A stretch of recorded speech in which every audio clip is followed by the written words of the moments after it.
अस्सलाम वालेकुम dear student. Chapter number 5 का टॉपिक है सिग्निफिकेंस ऑफ म्यूसिस कि म्यूसिस की क्या इंपॉर्टेंस होती है और कहाँ कहाँ यूज होती है। इस टॉपिक में हम ये डिस्कस करेंगे। सिग्निफिकेंस ऑफ म्यूसिस को डिस्क्राइब किया था जर्मन बायोलॉजिस्ट थे अगस्ट वेजमैन 1890 के अंदर। पहला सिग्निफिकेंस वो ये बयान करते हैं maintenance of chromosome number in next generation कि म्यूसिस जो है आने वाली नस्ल में क्रोमोसोम के नंबर को बरकरार रखती है। ये हम देखते हैं किस तरह से।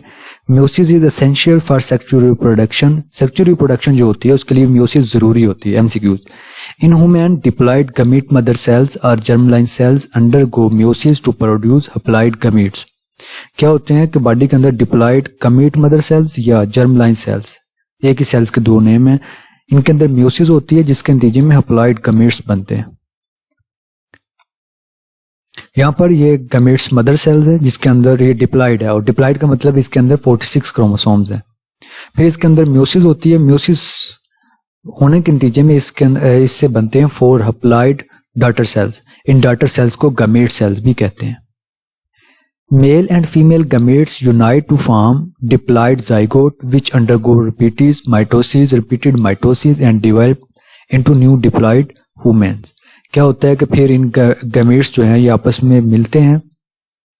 ये वाला गमीट्स स्पर्म मेल के अंदर और ये फीमेल गमीट्स एग जो है ये दोनों आपस में यूनाइट होते हैं। फर्टिलाइजेशन होती है जिसके नतीजे में जाइगोट बनता है। इनके अंदर 43 क्रोमोसोम, इसके अंदर 43 क्रोमोसोम, स्पर्म और एग गमीट सेल जो है, और इनके मिलने से जो है 46 वाला सेल बनता है जाइगोट। फिर जाइगोट के अंदर बार बार माइटोसिस होती है और माइटोसिस होने के नतीजे में एम्ब्रियो और एम्ब्रियो से एक इंडिविजुअल बेबी जो है वो प्रोड्यूस होता है। Many haploid fungi and protozoans produce haploid gametes through mitosis। काफी सारे फंजाई और प्रोटोजोन जो होते हैं वो शुरू से हप्लॉइड्स होते हैं, उनके अंदर क्रोमोसोम के नंबर पहले से हाफ होते हैं, तो फिर इनके अंदर म्यूसिस की जरूरत नहीं होती, तो फिर इनके अंदर जो गमेट्स प्रोड्यूस होते हैं वो माइटोसिस से ही हो जाते हैं। फिर प्लांट सेल्स के अंदर भी म्यूसिस होती है, वो होती है अल्टरनेशन ऑफ जनरेशन में। प्लांट्स के अंदर एक मैकेनिज्म है अल्टरनेशन ऑफ जनरेशन जिसमें 2 जनरेशन होती हैं, 2 नस्लें होती हैं, वो एक दूसरे में एक्सचेंज होती है। एक जो जनरेशन है वो डिप्लॉयड स्पोरोफाइट जनरेशन है, दूसरी है गमीट हप्लॉयड गमीटोफाइट जनरेशन। जो डिप्लॉयड स्पोरोफाइट जनरेशन है इसमें म्यूसिस होती है जिसके नतीजे में हप्लॉयड स्पोर्स बनते हैं और ये स्पोर्स ग्रो करते हैं और हप्लॉयड गमीटोफाइट जनरेशन में चेंज हो जाते हैं। और गमीटोफाइट जनरेशन जो है वो हप्लॉयड गमीट्स प्रोड्यूस करती है, स्पर्म और एग, और ये गमीट्स आपस में मिलते हैं, इनके मिलने से जाइगोट बनता है और जाइगोट के अंदर बार बार माइटोसिस होती है जिसके नतीजे में डिप्लॉयड स्पोरोफाइट्स डेवलप होता है, जिस तरह यहाँ पर दिखाया गया है। ये जनरेशन जो है ये है स्पोरोफाइट जनरेशन जिसके अंदर प्लांट, शूट, लीव्स ये चीजें आती हैं, और फिर इसके ऊपर गमीटोफाइट जनरेशन डेवलप होती है फ्लावर्स की शक्ल में, स्टेमन और कार्पल्स। और स्टेमन और कार्पल जो है ये डेवलप करते हैं मेल गमीट्स और फीमेल गमीट्स। मेल और फीमेल गमीट्स दोनों आपस में मिलते हैं, फर्टिलाइजेशन होती है और फिर ये दोबारा स्पोरोफाइट जनरेशन बनते हैं। तो ये कहलाता है अल्टरनेशन ऑफ जनरेशन जिसमें स्पोरोफाइट गमीटोफाइट में और गमीटोफाइट स्पोरोफाइट में अल्टरनेट होती है। दूसरा सिग्निफिकेंस है production of variations in next generation कि आने वाली नस्ल में वेरिएशन चेंजिंग्स आती हैं। जिस तरह हमारी कुछ खसूसियत पेरेंट्स से मिल रही होती है, कुछ खसूसियत नहीं मिल रही होती है। ठीक है, पेरेंट्स का कलर डल होता है, स्किन का जो बेबी है उसके स्किन का कलर डल नहीं होता, ब्राइट होता है, तो ये है वेरिएशंस। ये क्यों होती है? The chromosomes pair of each parent undergo crossing over during meiosis. Meiosis में क्या होता है, क्रोमोसोम के पेयर में क्रॉसिंग ओवर्स होती है, क्रोमोसोम के सेगमेंट आपस में एक्सचेंज हो जाते हैं। So daughter cells gametes have genetic variations, और डॉटर सेल्स के अंदर या गमीट सेल जो है उनके अंदर जेनेटिक वेरिएशंस आ जाती है।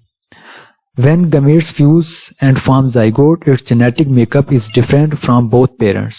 और जब gametes आपस में मिलते हैं zygote बनाते हैं और zygote का genetic makeup जो होता है वो parents से मुख्तलिफ होता है। Thus meiosis allow a species to bring variations in the next generation। तो meiosis जो है ये allow करती है कि species के अंदर आने वाली नस्ल में तब्दीली आए। Beneficial variations help organism to adopt to the change in environment. जो बेनिफिशियल वेरिएशंस होती हैं वो ऑर्गेनिज्म को हेल्प करती हैं कि वो एक एनवायरनमेंट को अपना सके, उसमें रह सके। जैसे कि पोलर बियर है, अगर उसमें बेनिफिशियल अडॉप्टेशन नहीं आती तो उसकी बॉडी के अंदर फैट नहीं आएगी, फैट नहीं आएगी तो वो उस रीजन में रह नहीं सकेगा, मर जाएगा।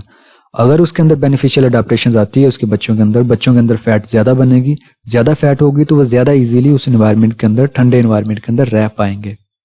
तो ये है production of variation in next generation. फिर इसी तरह जब म्यूसिस का प्रोसेस होता है इसमें एरर्स आते हैं, इसमें कुछ खराबियां आती हैं। During anaphase 1 chromosome separate and go to opposite poles while during anaphase 2 sister chromosome separate.